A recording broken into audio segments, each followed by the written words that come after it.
তেৰুঘাটৰ অকাল মৃত্যু মাজবাট আৰক্ষীয়ে গোচৰ ৰুজু নকৰাৰ প্ৰসংগ অৱশ্যে অভিযোগ পালেগৈ মুখ্যমন্ত্ৰীৰ ওচৰ মুখ্যমন্ত্ৰীক লগ কৰি পৰিয়ালৰ লোকে দাখিল কৰিলে অভিযোগ মৃতকৰ গাঁৱৰ 40 গৰাকী লোকে স্বাক্ষৰ কৰি অভিযোগ দিছে মুখ্যমন্ত্ৰীক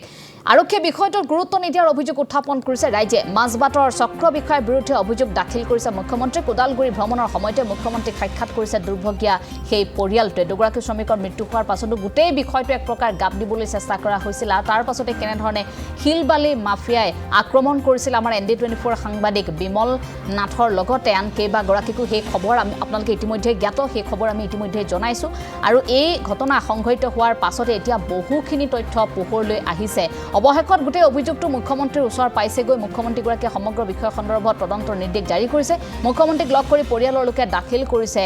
অভিযোগ মৃতকৰ গাঁৱৰ 40 গৰাকী লোকে স্বাক্ষৰ কৰি অভিযোগ দিছে মুখ্যমন্ত্ৰী কিন্তু গোটেই বিষয়টো আৰক্ষীয়ে কৰবাত হেমাহি কৰাৰো অভিযোগ উত্থাপন হৈছে আৰক্ষীৰ গাফিলতিৰ কিন্তু অভিযোগ আছিল গোটেই বিষয়টো গাপ দিবলৈ চেষ্টা কৰা হৈছিল বুলি অভিযোগ উত্থাপন কৰিছে একাংশ লোকে এই সন্দৰ্ভত আমি আৰু কিছু কথা পাতিবলৈ চেষ্টা কৰিম যেহেতু আৰটিআই কৰ্মী দিলীপ নাথ এতিয়া পলাতক হৈ আছে গোটেই বিষয় সন্দৰ্ভত আমাক সবিশেষ জনাব আমাৰ ND24 জ্যেষ্ঠ সাংবাদিক বিমল ভূষণ মহন্তই এক প্ৰতিবেদন আছে এই মুহূৰ্তত আগবঢ়াই লৈছো হয় এই মুহূৰ্তত এটো আটাইতকৈ গুৰুত্বপূৰ্ণ খবৰ যে ন্যায়ৰ আশাত গৈ গৈ তেওঁলোকে ইতিমধ্যে মুখ্যমন্ত্ৰীগৰাকীৰ কাষ চাপিব লগা হৈছে মুখ্যমন্ত্ৰীগৰাকীক নিজে গৈ লগ ধৰি তেওঁলোকে কাগজ পত্ৰ ইতিমধ্যে ওদালগুৰি জিলাৰ মুখ্যমন্ত্ৰী ভ্ৰমণৰ সময়ত মুখ্যমন্ত্ৰীগৰাকীক সকলো দিছে আৰু আৰক্ষীৰ পৰা তেওঁলোকে ন্যায়ৰ আশা নাই পোৱা তেওঁলোকে সাৰ্কুল অফিচাৰৰ পৰা কোনো ন্যায় নাপালে আৰু যি কাৰণে কোনেও তেওঁলোক দুখীয়া বুলি আচলতে গুৰুত্ব নিদিয়াৰ বাবে অৱশেষত এই পৰিয়ালটো গৈ মুখ্যমন্ত্ৰীৰ কাষ চাপিছে ন্যায় লাগে গতিকে পৰিয়ালটোৰ এইগৰাকী সদস্য তেৰুৰ ভাতৃ তেওঁ ইতিমধ্যে মুখ্যমন্ত্ৰীক গৈ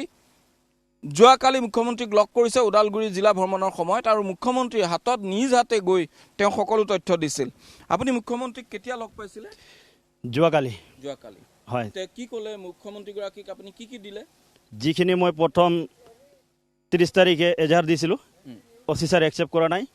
1 তাৰিখৰ বুলি ক'লে 1 তাৰিখৰ লিখিখিনি দিয়া হৈছে এজাহাৰ সেইটোও ৰেজিষ্টাৰ হোৱা নাই তাৰপিছত যেতিয়া নেকি মই মাছবাট সাৰ্কুল অফিচত গ'লোঁ বাইদেউ আমাৰ সাৰ্কুল অফিচাৰ বাইদেউক লগ ধৰিলোঁ তেওঁ আমাৰ মানে এই ক্ষতিপূৰণৰ কাৰণে একো কাগজখিনি একচেপ্ট লোৱা নাই পিছে মই দীপক মোৰ ছাৰৰ তাত গৈছোঁ তাৰ পৰা ছাৰক দেখাই ছাৰে নিজে ষ্টাম্প মাৰি তেওঁ ফৰৱাৰ্ড কৰি দিলে যে এতিয়ালৈখিনি দিবা যদি এইটো লৈখিনি তদন্ত নহয় তাৰপিছত ক'বা পিছে আৰু সেইটো লৈখিনি গৈছোঁ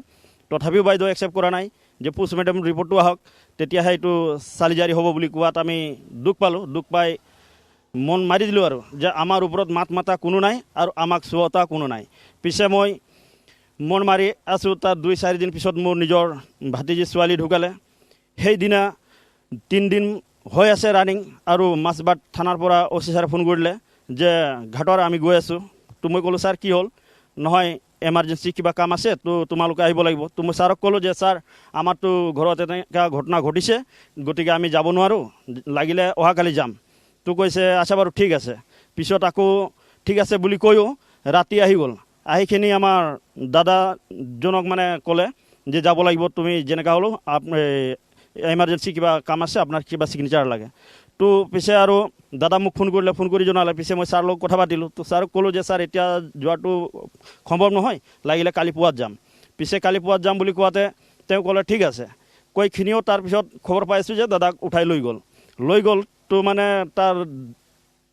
এদিন পিছত গম পাইছোঁ যে কেছটো ৰেজিষ্টাৰ কৰিলে তো দাদাক সুধিলোঁ যে কি হ'ল দাদা কৈছে নাই তাত লৈখিনি এটা ৱাইট পেপাৰত মানে ছিগনেচাৰ ল'লে তো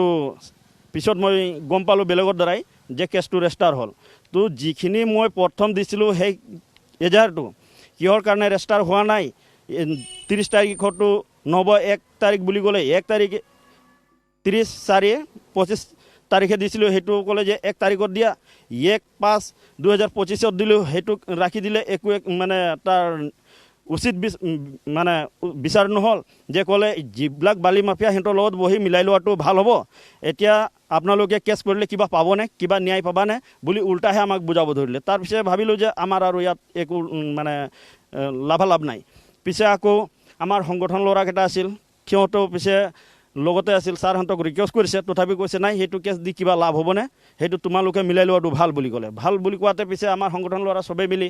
মানে ছাৰক ক'লে যে কোন হয় সিহঁতক মাতি দিয়ক আপুনি। আমি মাতিলেতো নাহে, তো ছাৰে কণ্টেক্ট কৰি মাতিলে, মাতাৰ পিছত আৰু আহিছে, আহি আমি ভৱনত বহিছোঁ। কোনে ফোন কৰি মাতিছিলে সিহঁতক? এইটো আমাৰ মাছবাটৰ ছাৰে মাতিছিলে, হয় অচি ছাৰে মাতিছিলে। পিছত আৰু আহিলে, আহিখিনি মাছবাটত লগ ধৰিছে, লগ ধৰাৰ পিছত আমি বহিছোঁ। বহাৰ পিছত তেওঁ কৈছে, তেওঁৰ নাম শ্ৰী জোন নাথ নেকি, তো তেওঁ কৈছে যে মইতো কোনো টেণ্ডাৰ মালিক নহয়, মইতো এজন কেঁচাৰ মালিকহে, কিন্তু মই দুখীয়া পৰিয়াল বুলি মানৱতা খাতিৰত মই 50,000 টকা মোৰ ফালৰ পৰা দি আছোঁ, যে তোমালোকে এইটো লৈ তাৰ কামটো কৰিবা বুলি ক'লে। তাৰপিছত আমি চিন্তা কৰিলোঁ যে 50,000 টকাত এটা মানুহ পায় নেকি, গতিকে আমি ক'লোঁ যে আমাক ন্যায়টো লাগে, 50,000 টকা লৈ আমাৰ একো লাভালাভ নাই, গতিকে আমাৰ যিখিনি ক্ষতি হৈছে ক্ষতিৰ মানে ক্ষতিপূৰণ পাব লাগিব আৰু ন্যায়টো পাব লাগিব। যিটো অবৈধ খনন কাৰ্য চলাইছে সেই অধিকাৰটো ক'ৰ পৰা পালে, আৰু আমি যিটো ফৰেষ্টাৰ ডিপাৰ্টমেণ্ট যি আছে আমাৰ ৰেঞ্জাৰ অফিচাৰ, তেওঁক আমি মাতিছিলোঁ, কিন্তু তেওঁ উপস্থিত হোৱা নাই। যে কিহৰ কাৰণে হোৱা নাই, তাত চাগে এই ফৰেষ্টাৰ ডিপাৰ্টমেণ্টৰ যিটো আমাৰ অফিচাৰ তেওঁ তাত জড়িত আছে, লগতে আমাৰ প্ৰশাসনৰো অচি ছাৰহঁতৰ জড়িত থাকিব পাৰে বুলি মানে সিহঁতে শিল বালি লৈ যোৱা ট্ৰাক হওক JCB হওক ৰাতিটো গোটেই মুখ্যমন্ত্ৰীৰ ওচৰলৈ কেতিয়া গ'ল? মুখ্যমন্ত্ৰীৰ ওচৰলৈ যোৱাকালি 3-7 তাৰিখে গৈ লগ ধৰিলোঁ। কি কি দিলে আপুনি মুখ্যমন্ত্ৰীক? প্ৰথম যিখিনি এজাহাৰ দিছিলোঁ যে আমাৰ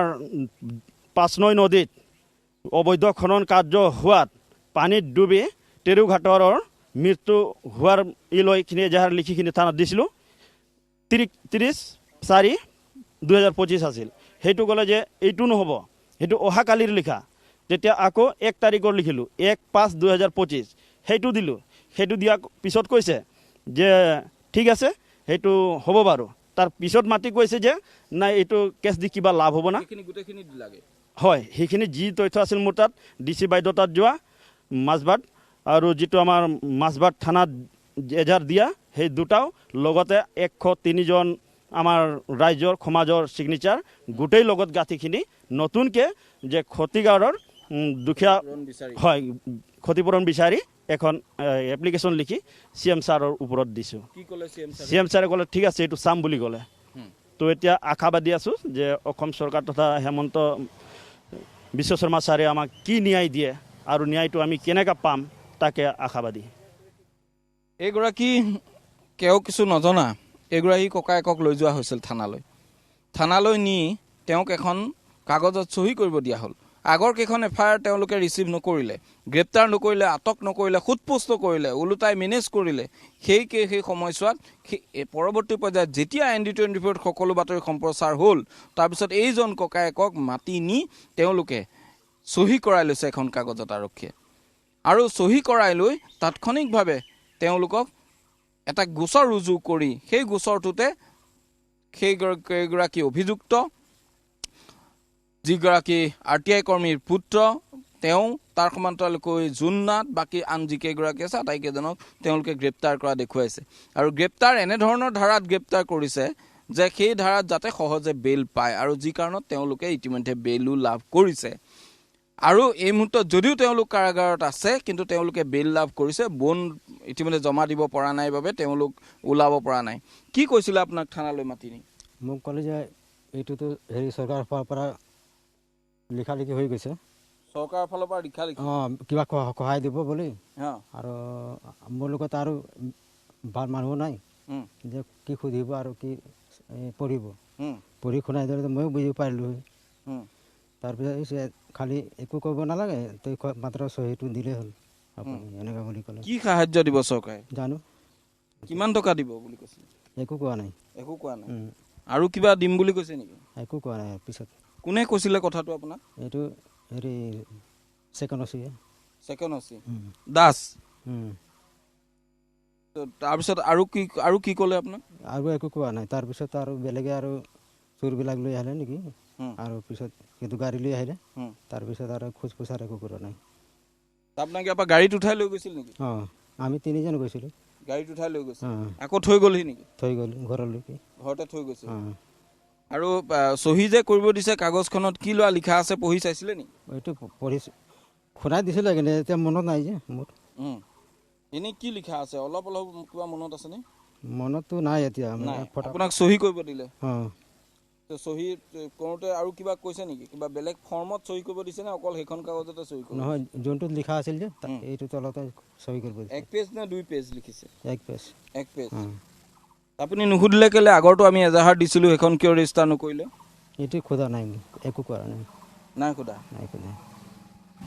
নিশ্চয় বুজি পাইছে তেওঁ সেইকণো সৰু কথাটো তেওঁ নাজানে যে সেইখিনি কথা সুধিব পৰা গ'লহেঁতেন কিন্তু এইখিনি সময়ত এই কথাটোৱে স্পষ্ট হৈছে যে তেওঁক অকলে মাতি নি এই যিখিনি কথা কোৱা গ'ল যিখিনি কথা তেওঁলোকে এখন এজাহাৰ দিয়াৰ পিছতো সেই এজাহাৰ নলৈ পুনৰ ৰাতি ঘৰৰ পৰা উঠাই নি চহী কৰাই লৈছে এই কথাবিলাকে ক'ৰবাত নহয় ক'ৰবাত বহু প্ৰশ্নৰ অৱতাৰণা কৰে হয় বিমল ফুকন মহন্ত আমি এই মুহূৰ্তত আপোনাক ধন্যবাদ জনাইছোঁ বিমল ফুকন মহন্তৰ জৰিয়তে এই কথাখিনি আমি জানিবলৈ পালোঁ তেওঁলোক আচলতে একেবাৰে জ্ঞাত নাছিল গতিকে এই ক্ষেত্ৰত সেই দুৰ্ভগীয়া পৰিয়ালটো এতিয়া ন্যায় বিচাৰি হাহাকাৰ কৰিবলগীয়া হৈছে গোটেই ঘটনাটো এক প্ৰকাৰ গাপ দিবলৈ যেন চেষ্টা কৰা হ'ল